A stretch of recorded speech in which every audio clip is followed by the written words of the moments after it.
Performance करत राहा.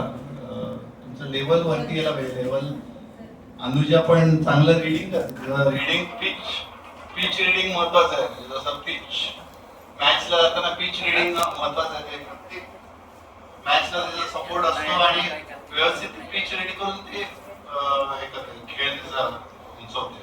तर असं सपोर्ट करत राहा.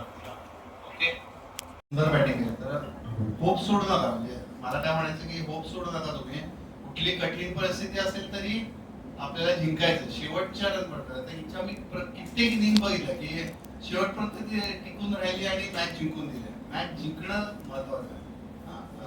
हे शिकण्याचं. आणि मी कॅल्क्युलेट करून खेळत असते. म्हणजे 6 बॉल मध्ये किती रन करायचे किंवा एखाद्या बॉलर कोणत्या बॉलर मला इझी आहे किंवा कोणत्या बॉलरला मी थोडं स्ट्रगल करते. त्या बॉलरला मला सिंगल घेऊन कसं मी नॉन स्ट्राईकला जाईल किंवा समोरचा पार्टनर कोणत्या बॉलरला स्ट्रगल करतो तर त्याला जास्तीत जास्त मी कशी खेळेन. तर याच्यावरती मी म्हणजे ज्यावेळेस मी मिडल ऑर्डरला बॅटिंग करते ज्यावेळेस मॅच स्टार्ट होते तेव्हा मी मॅचमध्ये तेच ऑब्झर्व करत असते की कोणतं. मला असं वाटतं की विराट कोहली रोहित शर्मा यांना दाखवलं जातं. पण ते आपल्यासाठी एक मोटिवेशन असतं की इंडियन टीममध्ये यायचं वर्ल्ड कप खेळायचं.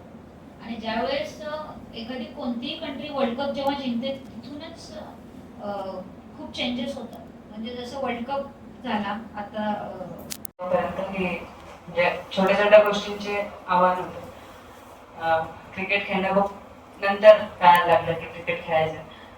बट त्या छोट्या छोट्या गोष्टींना कळायला लागलं